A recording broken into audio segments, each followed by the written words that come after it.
mahasiswa peternakan Universitas Sumatera Utara. Di sini saya akan menjelaskan bagian dari eksternalnya. Organ eksternal yang pertama itu ada pembagiannya, itu adalah caput, yaitu bagian kepala. Kemudian ada kolum, yaitu leher. Kolum adalah leher. Kemudian ada trunkus, itu badan, dan ekstremitas. Yang mana ekstremitas itu terbagi menjadi dua, anterior dan posterior. Kalau untuk ekstremitas anterior itu adalah kaki, kemudian ekstremitas posterior itu adalah sayap. Kemudian ada caudal, itu bagian ekor, serta pelindung bagian pelindung yaitu kulit. Saya akan menjelaskan pada bagian caput atau kepala, yang mana terdiri dari rostrum atau paru itu terbagi menjadi dua, maksila dan mandibula, yang mana maksila adalah rahang atas, kemudian mandibula adalah rahang bawah. Kemudian ada nares anterior. Nares anterior adalah hidung, ini bisa dilihat hidungnya ini ada dua. Ya. Kemudian ada organum situs, yaitu mata, yang mana mata ini memiliki dua pasang, kemudian memiliki dua kelopak mata, dan bola matanya terdapat pupil yang biasanya warnanya itu bisa kuning sampai ke jingga. Kemudian ada cuping, cuping adalah telinga, ini cuping. Kemudian jengger atau pial. Jengger atau pial memiliki beberapa tipe. Yang pertama yaitu tipe rose, kemudian tipe pea, kemudian tipe cushion, kemudian strawberry, kemudian ada tipe walnut dan tipe pea buttercup. Selanjutnya saya akan menjelaskan bagian-bagian organ internal. Bisa dilihat organ internal. Yang pertama ini dari saluran ini ada dua ya kan, saluran esophagus sama saluran trakea. Kemudian ada crop, ini adalah crop nih. Ini bisa dilihat tonjolan ini adalah crop. Kemudian masuk ke bagian sini. Ini ada cor atau jantung yang berfungsi untuk memompa darah ke seluruh tubuh. Kemudian bisa dilihat ini pada bagian ini yang tertutup oleh selaput. Ini adalah pulmo atau paru-paru yang terdiri dari dua bagian, yaitu pulmo sinister dan pulmo dexter. Kemudian selanjutnya ini bagian ini adalah proventriculus dan ini adalah ventriculus, serta ini adalah hati atau hepar. Kemudian ini ada empedu atau limpa. Ini kemudian ini ada setelah ventriculus ini adalah duodenum, usus halus, yang mana di tengahnya adalah pankreas. Ini adalah pankreas. Kemudian setelah intestinum tenue yang terdiri dari tiga, yaitu duodenum, jejunum, dan ileum. Selanjutnya adalah intestinum trasum yang terdiri dari cecum, rectum atau kolon, dan anus. Ya, ini bagian dari rectum, ini bagian dari cecum yang di pangkalnya ada usus buntu. Ini bisa dilihat. Selanjutnya saya akan menjelaskan dari sistem pencernaan, yang mana makanan masuk ke dalam rostrum atau mulut, kemudian mengalir ke saluran esophagus. Di sini ada dua saluran. Yang pertama itu saluran trakea yang memiliki cincin-cincin. Ini adalah trakea yang ada kayak cincin-cincinnya. Kemudian esophagus yang dia salurannya lebih mulus. Coba kita pisah dulu ya.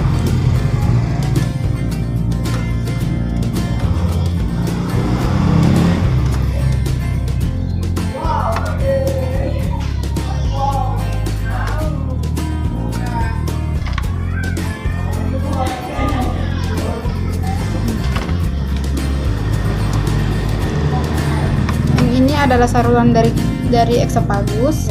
Ini esophagus. Kemudian makanan kan mengalir ke esophagus, kemudian masuk ke dalam crop atau tembolok biasa orang bilang. Ini adalah crop yang bulat. Ini adalah tempat penyimpanan cadangan makanan sementara. Kemudian setelah di crop, kita lihat sisi sebelah sini, kemudian makanan tersebut mengalir ke ventriculus. Ini adalah proventriculus, mohon maaf. Makanan mengalir ke proventriculus, yang mana di sini tempat pencernaan secara enzimatis. Kemudian setelah ke proventriculus, makanan masuk ke ventriculus atau biasa orang sebut dengan rempelo. Di sini adalah proventriculus, tempat pemecahan. Kemudian setelah ke proventriculus, makanan masuk ke dalam usus halus atau intestinum tenue. Yang ini adalah bagian dari duodenum, yang mana di tengah-tengahnya terdapat pankreas. Ini adalah pankreas. Kemudian setelah masuk ke duodenum, masuk ke usus bagian jejunum dan ileum. Untuk jejunum dan ileum sulit dipisahkan bagiannya. Dan untuk yang bagian ini adalah selaput-selaput, yang mana nutrisi yang diserap dari usus halus dibawa ke sini. Kemudian selanjutnya adalah setelah makanan dibawa ke usus halus dan dicerna nutrisinya, kemudian makanan masuk ke dalam intestinum crassum atau usus besar, yang mana terbagi menjadi cecum dan rectum atau kolon, yang dimana di sini di pangkal sini terdapat usus buntu. Kemudian fungsi dari cecum sendiri adalah untuk memfermentasi makanan atau membusukkan makanan yang dilakukan oleh mikroba. Selanjutnya adalah rectum atau kolon yang berfungsi untuk menyerap air dari feses tadi. Setelah air diserap, maka akan keluar melalui kloaka, yaitu hasil metabolis makanannya. Di kloaka ini akan keluarlah sekreta, yang mana sekreta ini adalah feses dan air. Saya akan menjelaskan dari sistem pernapasan ayam tersebut. Sistem pernapasan yang pertama, udara masuk melalui nares anterior atau lubang hidung, kemudian ke laring. Setelah ke laring, masuk ke trakea. Trakea seperti yang sebelumnya, trakea itu ditandai dengan saluran yang memiliki cincin. Setelah ke trakea, akan masuk melalui sini ke percabangan bronkus. Di sini tidak terlihat percabangan bronkus, itu dia percabangan yang menuju ke paru, yang mana bronkus itu terbagi menjadi dua cabang, yaitu bronkus sinister dan bronkus dexter. Di sini tidak terlihat cabangan bronkusnya. Kemudian setelah ke bronkus, kemudian ke pulmo atau paru, yang mana pulmo itu terbagi menjadi dua, pulmo sinister dan dexter. Ini adalah pulmo yang berwarna merah ini. Di pulmo ini terjadilah pertukaran antara oksigen dan karbon dioksida.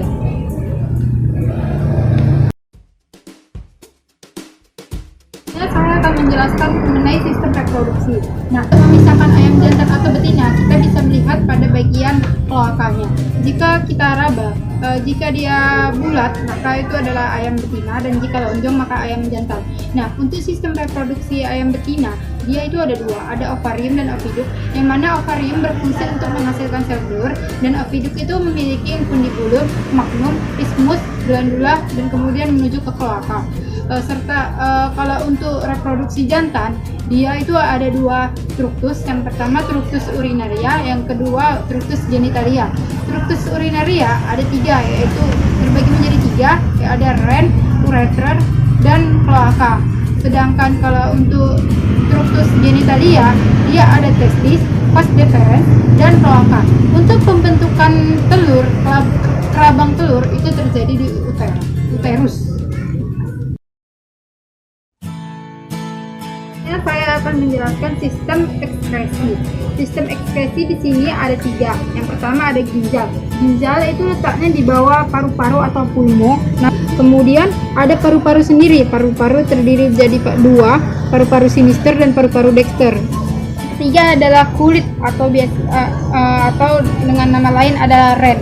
Kulit ini berfungsi untuk melindungi tubuh bagian luar, yang mana kulit ternak unggas umumnya tidak memiliki kelenjar keringat, namun memiliki kelenjar minyak yang berfungsi untuk meminyaki bulu.